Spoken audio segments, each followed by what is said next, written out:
Magandang araw sa ating lahat. Ating isama sa pagdiriwang natin ng misa ngayon ang lahat ng mga intensyon ng mga parokyano dito sa ating parokya ng San Santiago Apostol.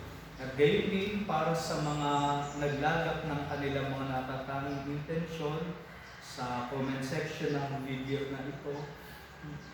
Idulog natin sa ating Panginoon sabay-sabay ang lahat ng ating pangailangan. At umasa tayo na sa ating pagdulog sa Kanya, tayo ay pakikinggan ng ating Panginoon Jesus. Simulan natin ang ating pagdiriwang. Aleluya ang ihandog ng bayang tinubos ng Diyos sa lahat sa biling lubos. Tayo'y sa dilim tinubos nang sa ilaw niya'y umabot. Sa ngalan ng Ama, ng Anak, at ng Espiritu Santo. Amen. Ang pagpapala ng ating Panginoong Hesukristo, ang pag-ibig ng Diyos Ama, at ang pakikipagkaisa ng Espiritu Santo naway sumayin. At sumayin. Mga kapatid, aminin natin ang ating mga kasalanan upang tayo maging mapagpumanak sa banal na pagdiriwang.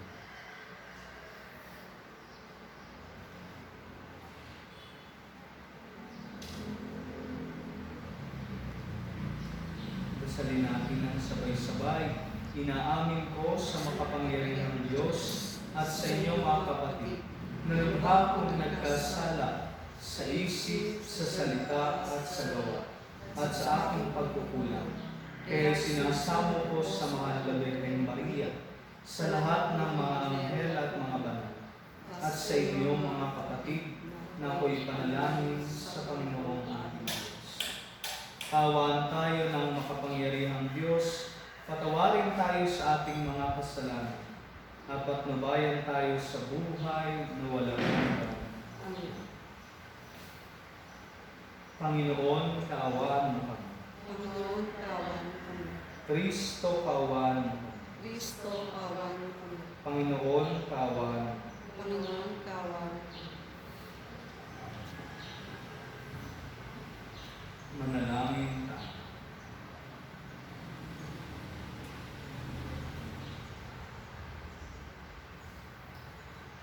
Ama naming makapangyarihan, lagi mong lubusin sa aming pagdiriwang ang pagganap sa pagkabuhay ng anak mong mahal, upang ang mga minarapat mong sa binyag magbagong buhay ay maging hitik sa bungang dulot ng iyong pagsubaybay at maluwalhating makarating sa ligaya magpakailanman.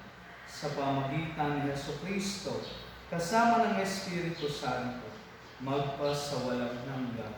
Amen.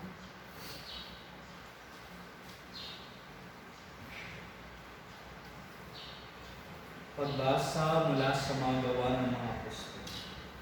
Nang sumunod na araw ng pamamahinga, halos lahat ng tao sa lungsod ay nagkatipon upang pakinggan ang salita ng Diyos.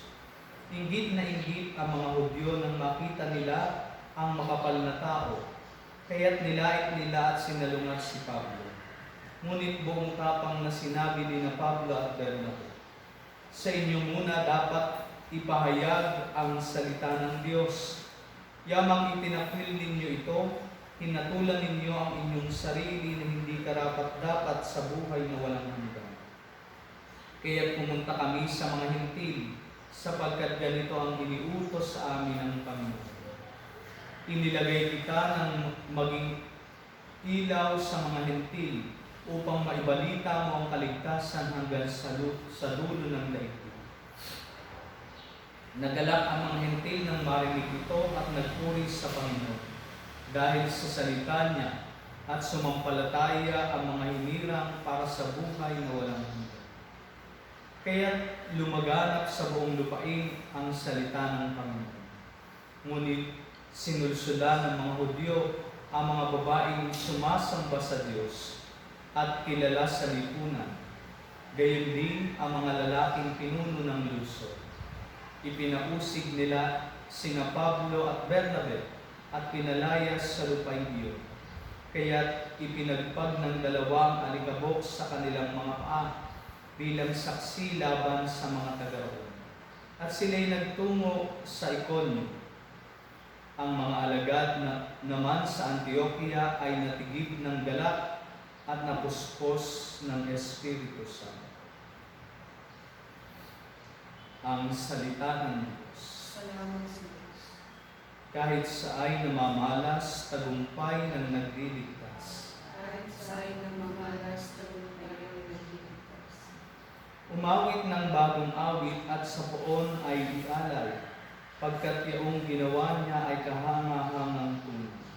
Sa sariling lakas niya at taglay na kabanalan, walang hirap na natamo, yaong hangad na tagumpay. Kahit sa ay namamalas, tagumpay ang nagligtas. Ang tagumpay niyang ito'y siya na rin ang naghayag, sa harap ng mga bansay nahayag ang pagliligtas. Ang pangako ng Israel, lubos niyang tinutupad. Kahit sa ay namamalas, tagumpay ang nagligtas. Tapat siya sa kanila at ang pag-ibig ay wagas, ang tagumpay ng ating Diyos kahit saan ay namalas.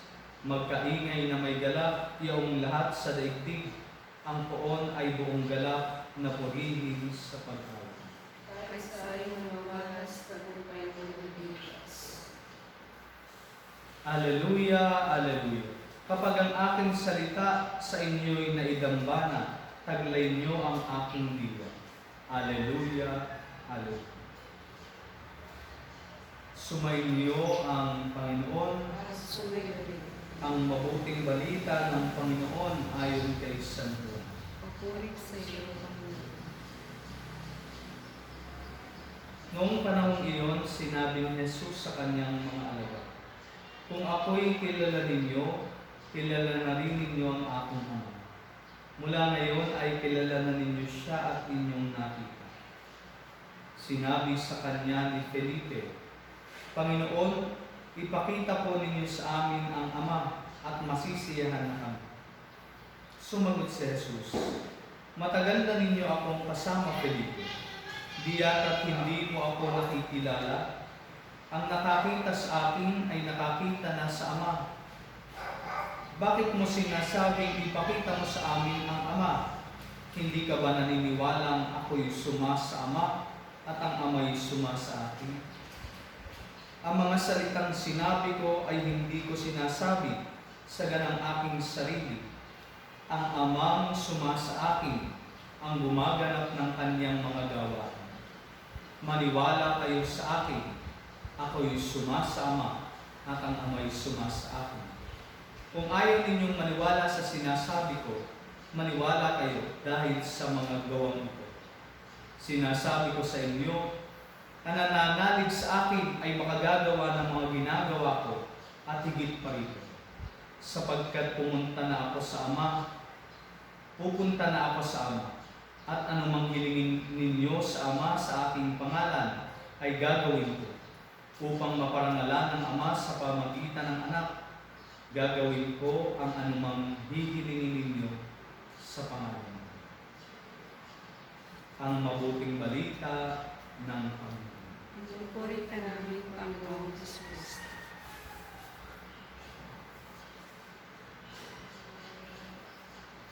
Magandang umaga po sa ating lahat. Tayo ngayon ay nasa Sabado sa ika-4 na linggo ng muling pagkabuhay. At narinig natin na binanggit ni Jesus, kung ako'y kilala ninyo, kilala na rin ninyo ang aking Ama. Mula ngayon ay kilala na ninyo siya at inyong nakita. Ang isa sa pinakang dahilan ng pagparito ni Jesus bukod sa ating kaligtasan mula sa ating kasalanan ay ang pagpapakilala ng Diyos sa atin. Siguro po ay pamilyar tayo sa salitang revelation o pagpapahiwatig. Ito ay nangangahulugan ng unveiling sa salitang Ingles. Yung ugat na salitang revelation ay nangangahulugan ng pagtatanggal ng taklob, pagpapakita. At ito po yung makikita natin sa buhay na taglay ni Jesus.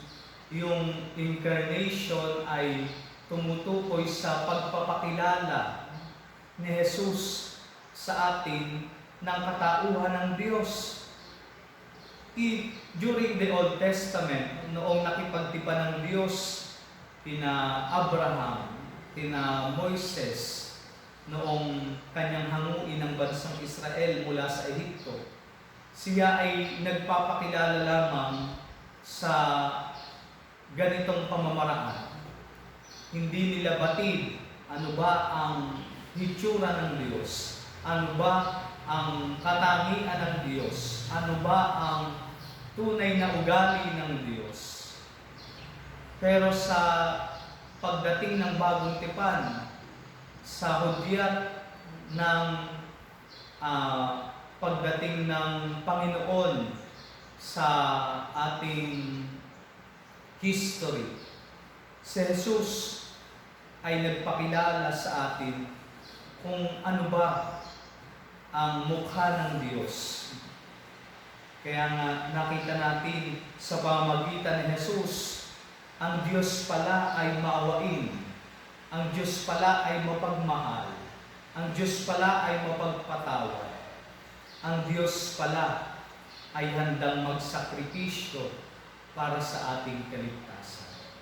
Kaya nga ito yung pinupunto ni Jesus kung bakit noong tinanong siya ni Felipe, Panginoon, ipakita niyo po sa amin ang Ama at kami masisiyahan. Tila ba naguluhan si Jesus? Napakatagal na ninyo akong kasama at nais pa ninyong makita ang Ama, sapagkat ang Ama ay sumasa Kanya at si Jesus ay sumasa Ama. Nandoon ang kaisahan ni Jesus sa Kanyang Ama. Kaya nga ipinahayag niya dito kung paano ang lahat ng Kanyang sinasabi ay hindi nagmula sa Kanya, kung hindi sa Kanyang Ama. At kung mayroon man silang dapat paniwalaan, ito'y ang Kanyang mga gawa na nagpapahiwati ng Kanyang kaisahan sa Ama.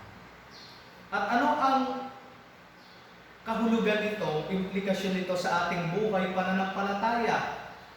Kung si Jesus ay sumasa Ama at ang Ama ay sumasa Kanya, tayo rin mga alagad ni Jesus, tayo mga tinubos sa Kanyang pagpapakasakit, pagkamatay at muling pagkabuhay, ay nararapat din magpakita ng ating pagtulad kay Jesus. Ang panawagan po sa ating mga Katolikong Kristiyano ay makita si Jesus sa ating pagkatao. Kaya nga po napakaganda ng ating pangalan, Christians, na pagpapakita ito ng ating identity. Kung wala si Jesus sa ating buhay, kung hindi nakikita si Jesus na aaninag sa ating buhay, hindi tayo tunay na matatawag na mga Kristiyano. Kaya nga, binanggit mismo ni Jesus na ang Amang sumasa akin ang gumaganap ng Kanyang mga gawain.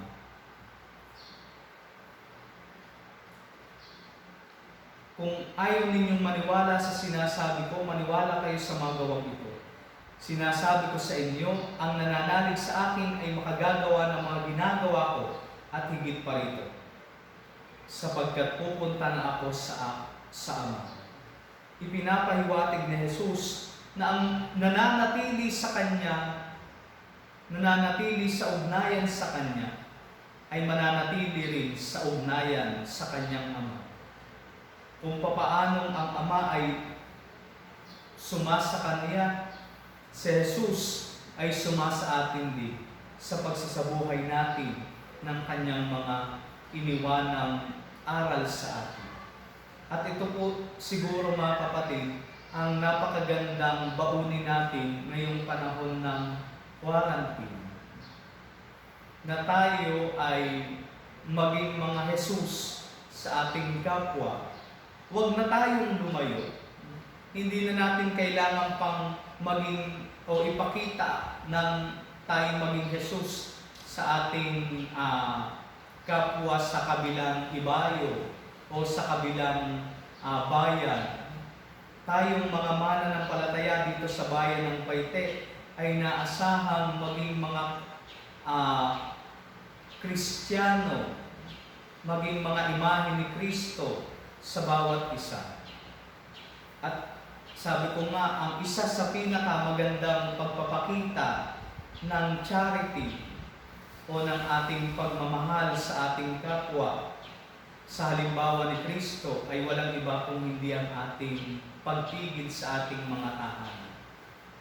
Nakakalungkot isipin na marami pa rin sa atin ang tila ba hindi nakikita ang kahalagahan nito. Na sa kanilang paglabas, sila ay nagiging uncharitable sa kanilang kapwa. Lalo-lalo na kung ang kanilang paglabas ay hindi naman mahalaga, hindi naman naaayon sa panawagan ng pamahalaan at ng simbahan. Kaya nga, ito nawa ang makita sa atin, na sa ating buhay ay tunay na makita si Kristo, na sa ating mga gawa maipakita natin si Jesus na ating sinasampalatayan. Without Christ, we are not Christians. And by not being Christ-like, we cannot claim that we are Christians. Hindi tayo tunay na magiging mga Katolikong Kristiyano kung hindi tayo namumuhay katulad ni Kristo. Pagpalain ko.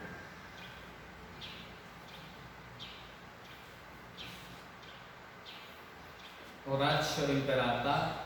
Diyos, Ama namin, lumalapit kami sa iyo para sa aming kahilingan, na kami ay iyong proteksyonan laban sa COVID-19, na kumitil na ng maraming buhay at nakaapekto na sa sangkatauhan.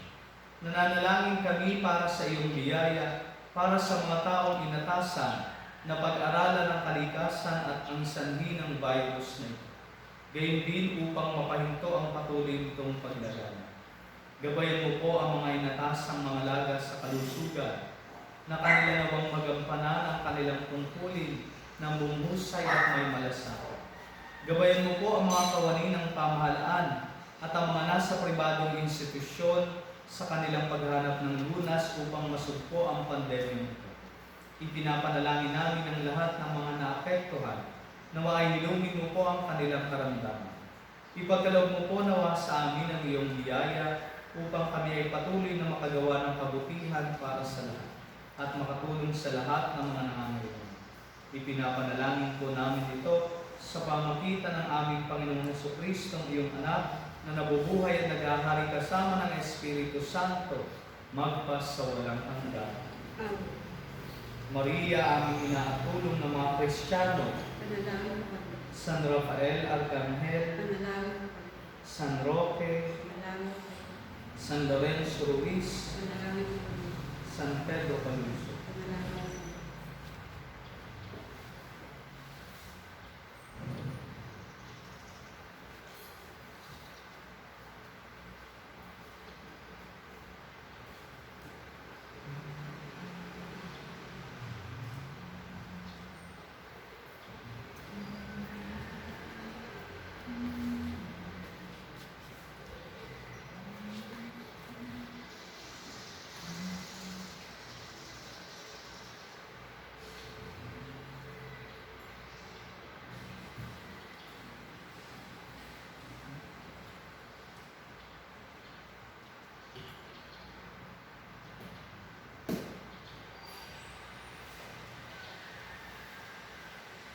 Kapuri-puri ka, Diyos, sa mga lulikha sa sanlibutan, sa iyong kagandahang loob, narito ang aming mayayari. Mula sa lupa at bunga ng aming paggawa, pinapay niyo ito para maging pagkain ng bibigay. Pagkakulit ako sa parang ngayon at kailan.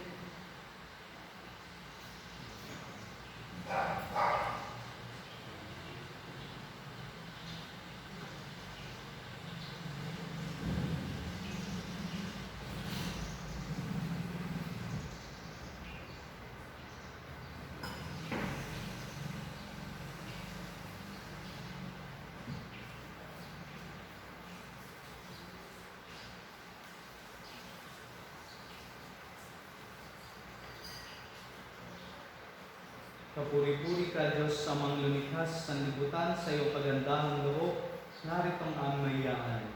Mula sa katas ng ubas at bunga ng aming paggawa, ang alak na ito para maging inumin ng bibigay ng iyong Espiritu. Puri-puri ako may kapal, ngayon at kailan.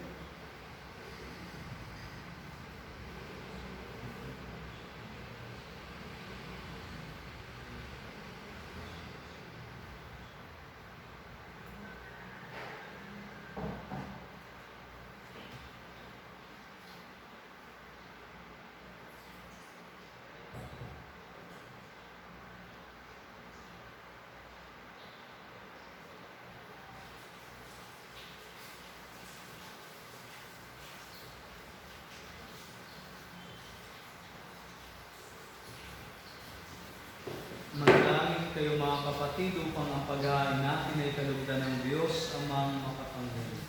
Ipinuha ng Panginoon at pagkain sa iyo sa mga sa kapurihan at karangalan sa ating kapakanan at sa Diyos ang mayroon.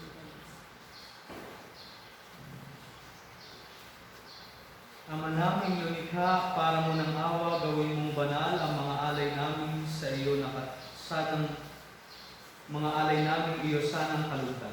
At kami gawin mong hain sa iyo'y langing nakalaan. Sa pamagitan ni Jesucristo, kasama ng Espiritu Santo, magpas sa walang hanggan. Amen.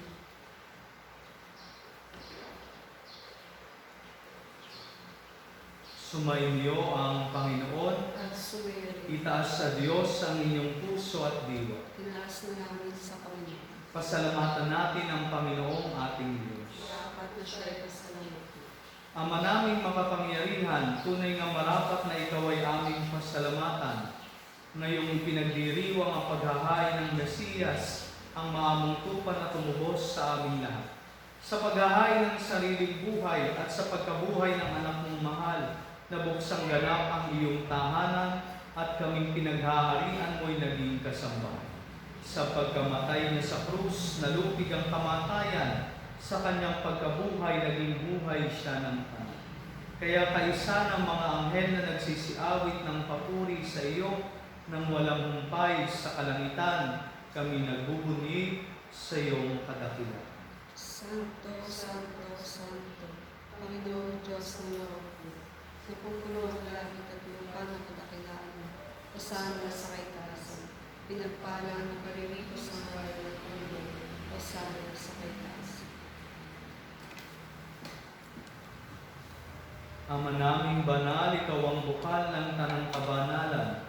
Kaya't sa pamagitan ng iyong Espiritu, gawin mong banal ang mga kaloob na ito upang para sa aming maging katawan at dugo ng aming Panginoong Jesucristo. Bago niya pinagtiis ang pusang loob na maging handog, hinawakan niya ang tinapay. Pinasalamatan kaniya, pinaghati-hati niya iyon, iniabot sa kanyang mga alagad at sinabi, tanggapin ninyong lahat ito at kanin. Ito ang aking katawan na ihahandog para sa inyo.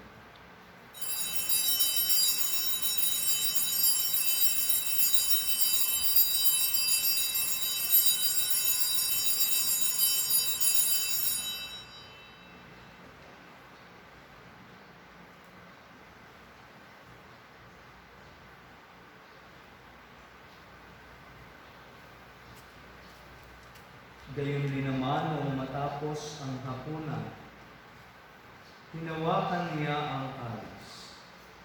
Muli kanyang pinasalamatan.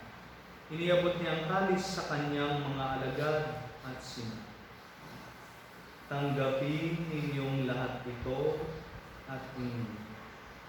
Ito ang kalis ng aking dugo, ng bago at walang hanggang tipan. Ang aking dugo na ibubuhos para sa inyo at para sa lahat sa ikapagpapatawad ng mga kasalanan. Gawin ninyo ito sa pag-alaala sa akin.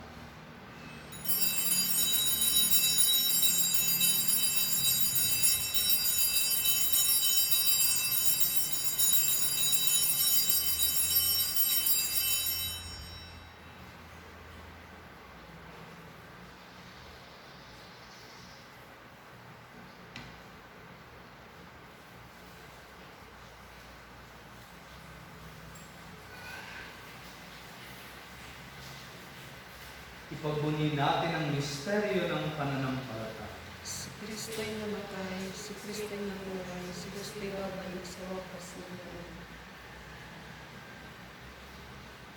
Ama, ginagawa namin ngayon ang pag-alala sa pagkamatay at muling pagkabuhay ng iyong anak.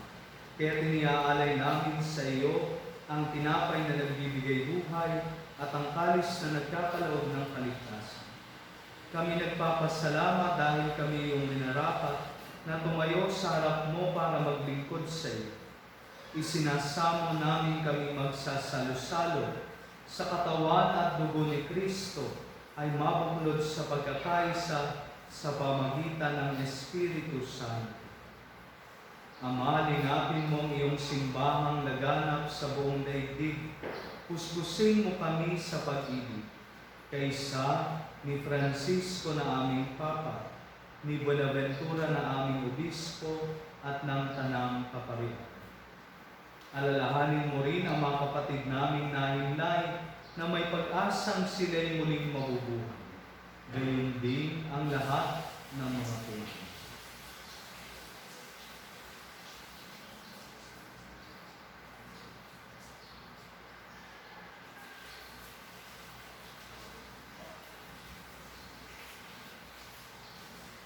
Kawan mo sila at patuloyin sa iyong kaliwanagan. Kawan mo at pagindapating kaming lahat na makasalo sa iyong buhay na walang wakas. Kaysa ng mahal na Birhen Maria, ang Ina ng Diyos, kaysa ng mga apostol, ni San Santiago na ating patron at ng lahat ng mga banal, na namuhay dito sa daigdig ng kalugod-lugod sa iyo. May pagdiwang nawa namin ang pagpupuri sa ikararangal mo sa pamagitan ng iyong anak na aming Panginoong Jesucristo.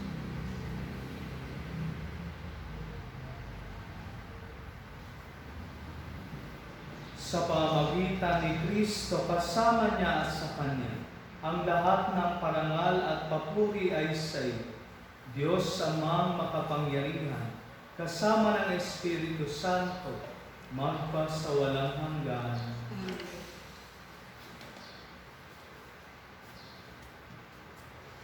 Bilang isang pamilya ng Diyos, dumulog tayo sa ating Ama sa panalangin tinuro ang Jesus. Ama namin, sumasalamat ka, sambahin ang ngalan mo, mapasaali ng kaharian mo, sundin ang loob mo sa lupa para sa langit. Bigyan mo kami ngayon ng aming kakanin sa araw-araw, at patawarin mo kami sa aming mga sala, para magpapatawad namin sa mga nakasasala sa amin. At huwag mo kami ipahintulot sa puso, at ibigyan mo kami sa aming sama. Hinihiling namin kami yadya sa lahat ng masama, pagkalooban ng kapayapaan araw-araw, iligtas sa kasalanan at ilayo sa lahat ng kapahamakan. Samantalang aming pinananabikan ang dakilang araw ng pagpapahayag ng tagapagligtas namin si Yesu Cristo. Sapagat sa iyo, kaharian ng pangyarihan at ang kapurihan, kakailanman. Panginoong Yesu Cristo, sinabi mo sa iyong mga apostol, kapayapaan ang iniiwan ko sa inyo. Ang aking kapayapaan ang ibinibigay ko sa inyo. Tunghayan mo ang aming pananampalataya at huwag ang aming mga pagkakasala. Pagkalooban mo kami ng kapayapaan at pagkakaisa ayon sa iyong kalooban. Kasama ng Espiritu Santo, magpa sa walang hanggan. Amen. Ang kapayapaan ng Panginoon ay laging sumainyo. Magbigayan kayo ng kapayapaan sa isa't isa.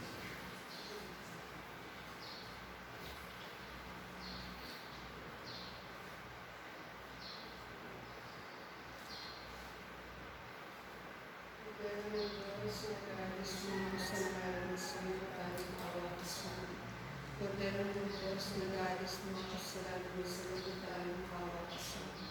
Kordero ng Diyos na galis ng mga kasalanan sa lubutan, pagkalooban sa amin ng kapayapaan.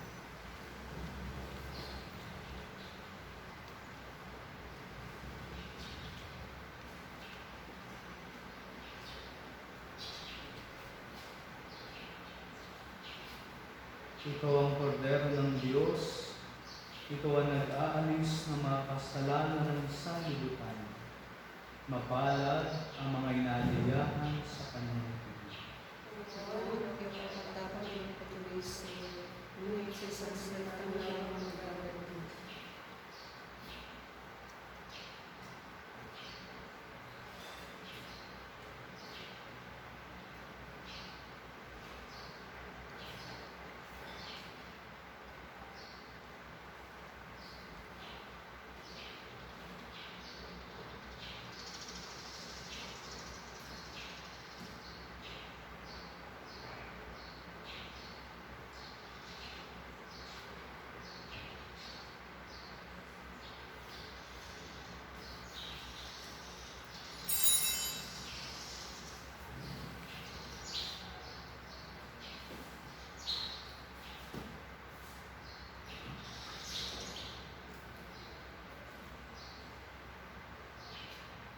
Tanang sa akin yung bigay, Ama, hangad kong mamuhay sa piling kong sakdal din upang kanilang mamasdan. Hallelujah, kailan ko.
Manalangin tayo.